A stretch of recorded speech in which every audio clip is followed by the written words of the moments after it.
And welcome to Coach Keyton and Crawford here on the Crawford Podcasting Network. No, we're not at Grand Traverse Pie Company. We're going to do a StreamYard because, well, we're trying this concept out with Carrie and I because I'm gonna be stepping away from in-person podcasts with my medical situation I have coming up, which I disclosed yesterday on Facebook and YouTube. But I thought, hey, let's get this StreamYard going with Carrie and shoot, maybe I might not miss a beat. Maybe I can do this from my hospital bed next Sunday because that will be a couple days after Michigan State play basketball, Right.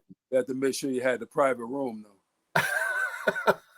Yeah, I can know I have Carrie, chirping through on the other side of the computer. But listen, what a milestone maker. And I kudos to Tom Izzo, and you as a former Spartan athlete, you as a Michigan State alumnus. I mean, that had to, jump out of your TV what he did last night. Michigan State they were like 16 down in the first half, yeah. and then they finish at a 15-0 run at the end. Yeah. To beat Illinois going away. So 354 wins for Tom Izzo. And I'm going to, before we get into the game and this, Jaxon Kohler, look all of a sudden looking like a Shaq in there. I don't, I mean, we'll talk about that, but what makes Tom Izzo, in your mind, what makes him a great coach? Well, for me, I've always appreciated just the unadulterated realness of coaching. I mean, we talk about keeping it real, on this show. Yeah. He keeps it real, and everybody, everybody wants to times passed him by and he can't coach that way or whatever. And it's like, that's a lot of the problems in today's youth sports and going up is people are not allowing their kids to be coached and coached hard, not, disrespectfully is not okay, like to the point where, it's so personal and stuff like that. That's not what I'm talking about, but just being coached hard and being able to take the coaching and because everybody who has played for him, you can see when they all come back. Oh yeah, you can see it. I mean, that's a great point. And there's some of that at Michigan, the alumni bond that, Juwan brought some of it back, Beeline brought some of it back, and I'm sure Dusty will as well. But they don't, that whole family unity thing at Michigan State is different. Yeah. It's real for basketball. I mean, I don't know what your situation is in football right now. You had so much transition in the last couple of years, but for basketball, it has always amazed me. Always. And they all come back, that one reunion game. And so you're right. There's something to be said for that. And my take on Tom Izzo, there's a lot of things I dissect on Tom Izzo. But the thing about it is it's not about him. I mean, this is the incredible contrast. He is the exact opposite of somebody like Kirk Signetti. Would you ever hear Tom Izzo say, "Google me, I win"? I mean, can you imagine? I mean, he wouldn't even do that in a joke fashion. I mean, flat out said it last night. Yeah, 354 is great, but it's about the 148 players, the coach. Yeah, he had it down. I mean, I don't know if he practiced that, but man, he crushed that. But Jimmy Jackson interview said, I would trade those wins for another banner. And that his team, he got his guys to win, to win what is the most important thing, really. Yeah. Not all the win, it's winning those and help those guys win them championships so that it's not 25-year reunion, it's a 5-year reunion, for another guys, That's why I think the Final Four thing was so important. Yeah.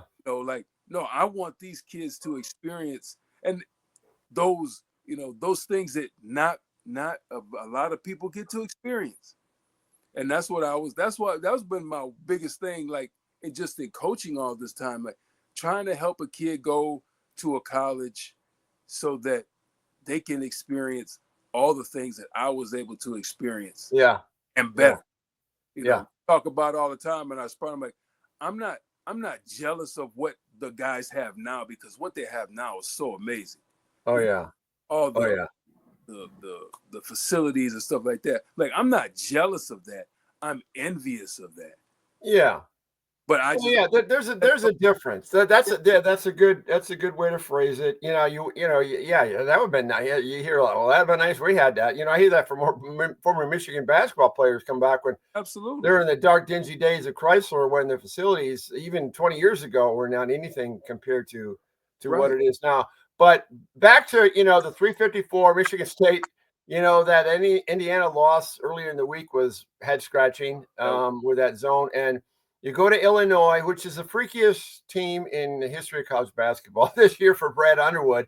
They can look so good in real time in the same game, and then so bad. I mean, they got stuck at two numbers. They got stuck at 35 points and 65 points. They got stuck at 65 the last several minutes. I mean, I've never, that lid was just, it was nailed down. That ball was not going in, and Michigan State's defense had a lot to do with that. Oh, for sure. And then, but the one thing I did notice, and I have to go back and watch just to make sure, but like, hey man, how about somebody go to the basket? Yeah. Just chucking it and chucking it. Hey, that's not really working. When Michigan State, you're right. When Michigan State goes downhill on drive and creates contact, they have big chest kind of drives. Sure. And you draw the contact, you're going to get to the line. And then everybody goes to the hoop. And then Jaxon Kohler is like, it's like, where did this come from? I mean, he was freaking amazing last night. What did he end up with, 23 points or something like that, or 3 and some blocks and some assists. And we were talking about before the broadcast. You kind of label him, what kind of describe what he's like, what you saw in him last night. He's the baby face killer. You look at him, and he looks, he's got the little skullet going on with the it goes back a little bit. It goes high and back. It feathers. Yeah. His face, he just looks so young. But but what in the course of the game, you notice something in the course of the game when something good happens to him. What happens to him? When he's able, in my opinion, when he's able to knock down a three, and it gives the team juice, but it gives him juice because it allows him to feel like he's giving more to the game, because that's always been one thing that Coach Izzo's had, that stretch four that can knock down that three. The Draymond Green, the Grangers, the Sutan. I mean, you have that stretch four that can bang that three down and bang it consistently. Yeah. Did that last night. And the juice that it gave him, because now it makes it's just like when you get a pancake block, or you make a great catch, or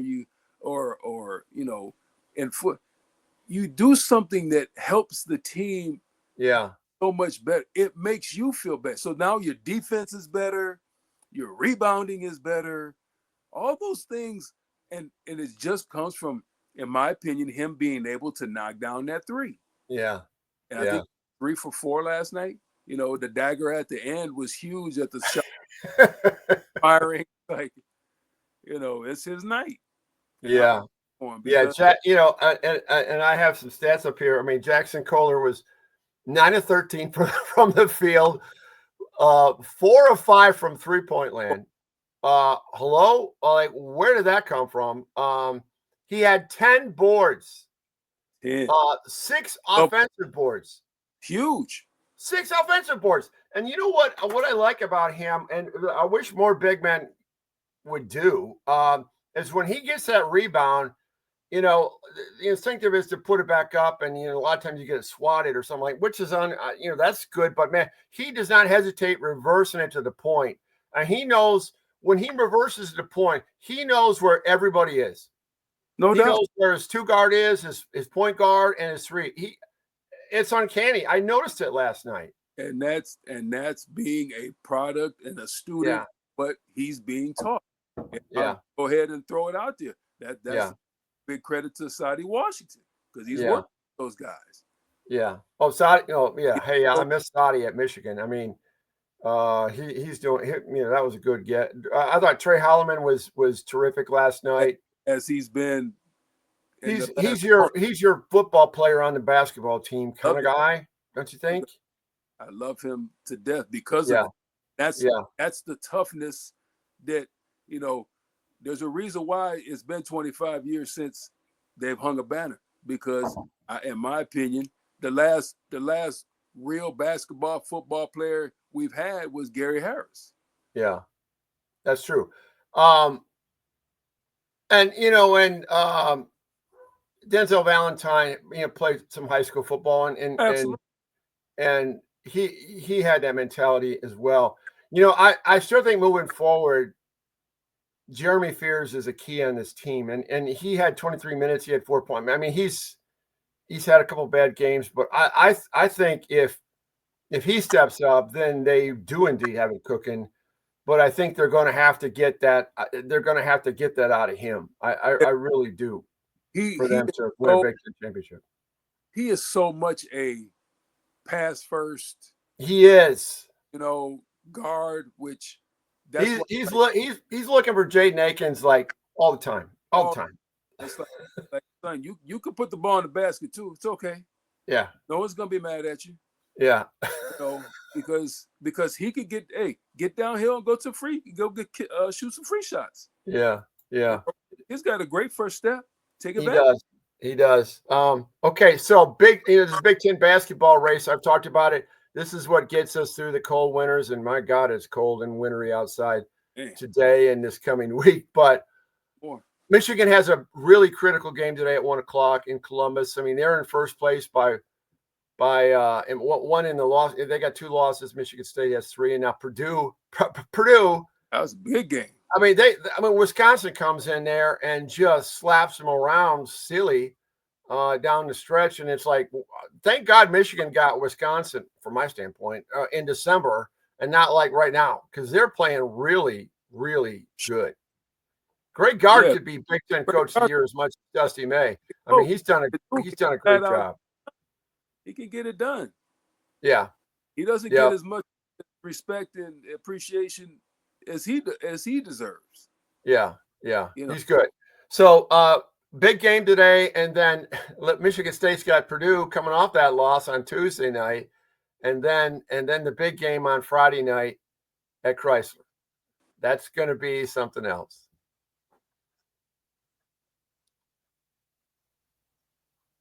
It will be, obviously it'll be sold out. It should be it's sold out. It should be crazy in there. Yeah. The maze bonkers. Yeah. I would think, and Michigan State they find their way in. They buy their way in. I mean, and if they beat Purdue in particular, wow, that will be a great environment. I mean, last year Michigan was struggling. Michigan State took over the gym just like Purdue took over the gym last year because Michigan fans were bailing. But not this year. So, I mean, we're going to find out a lot by the end of the week. I can't wait for that. And so onward we go. And in college basketball, and I noticed this observation though, Kerry, yesterday. And I'm not dissing on the Big Ten right now, but man, I'm watching Arkansas and Texas A&M earlier in the day. And I'm thinking, and Arkansas beat Michigan, as did Oklahoma beat Michigan earlier in the year, 2 SEC teams. I'm thinking, good Lord, Arkansas is like wins 4 wins in the SEC. They could be near the top of the Big Ten. I mean, they just seem so much faster, more athletic. I mean, this truly like watching those games with those teams, it's like watching a 100-meter track race. Yeah. I mean, ball is flying up and down the court, and they're pumping threes, and they're going to basket. It's like I need a timeout just to catch my breath from watching. I am solely, and I have SEC hate and envy, disdain, for football and stuff like that. I get so tired of that, but I'm just calling it the way it is. I will be shocked if the SEC doesn't have like 2 or maybe even 3 teams in the Final Four when it comes down to it. I mean, they're in San Antonio in April because they're that good. Now, I say that, look what happened to Auburn last year. They were a great team, and Danny Wolf's Yale Bulldogs knocked them off in the first round. So I mean, that's what NCAA or basketball, the NCAA tournament basketball is all about. You just don't know. Especially like a box of chocolates, man. Especially now with the portal, boy. Woo! You get guys to come in, you can sneak a next thing you know. Yeah. Anything is possible watching basketball these days because so much like I think it was Alabama or Auburn. They rely so much on 3-pointer. They do. So if they're not making yeah.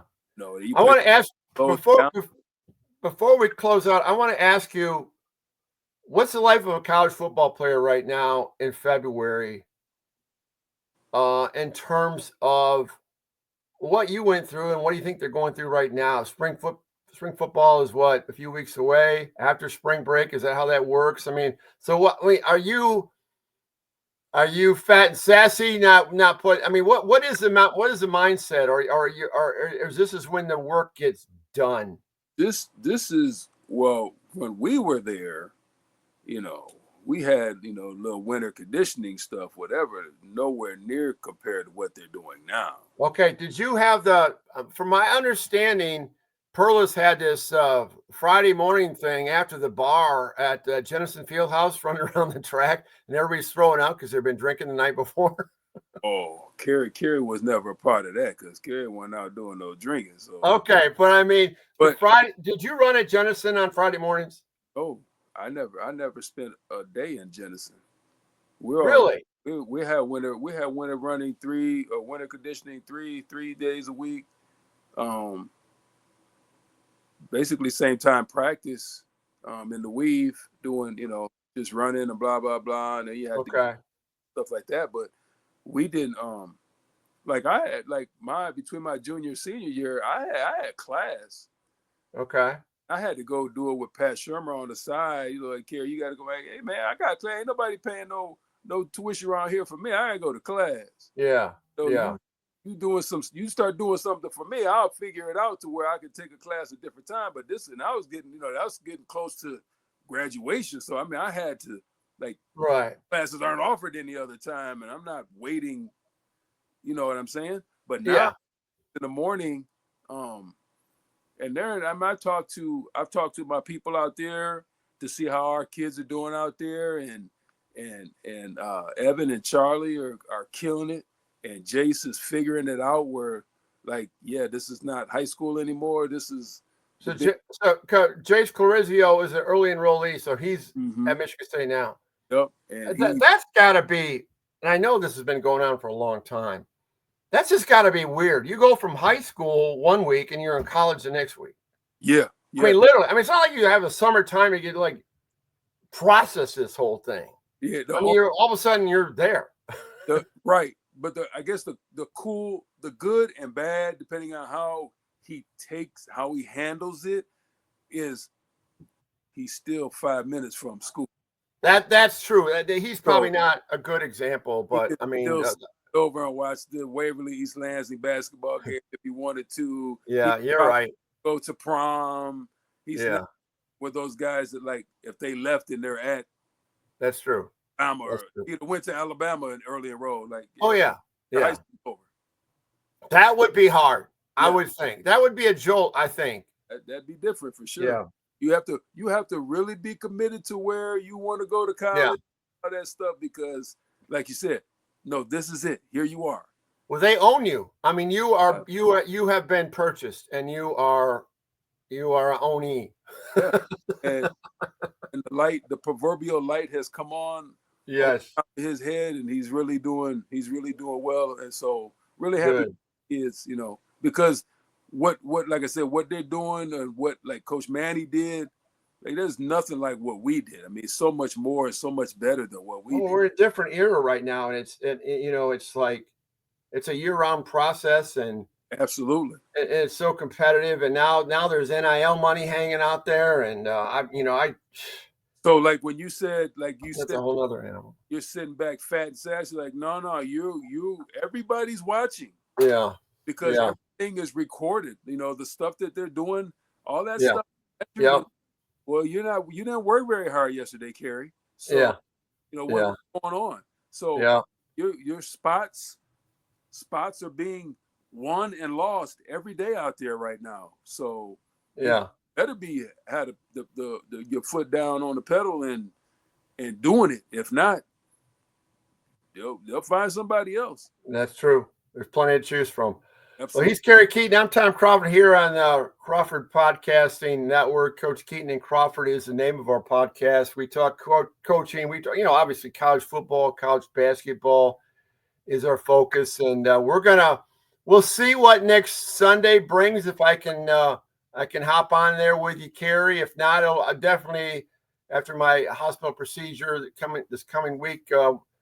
At least definitely the following week. And a lot is happening in college basketball. We'll keep our eye on college football, and spring football is just around the corner. And it's always a pleasure to be on here with you. Always. And I must say before we go, all the positive vibes and prayers to you, my brothers, for a successful, which I know it's going to be successful. Yeah. Procedure on Wednesday there. And you got a lot of people. You got a lot of people in your corner, brother. So I do indeed, and you're definitely one of them, Kerry. And I appreciate you, my man. Love you. And so we'll talk soon. Till next time, Coach Keyton and Crawford here on the Crawford Podcasting Network.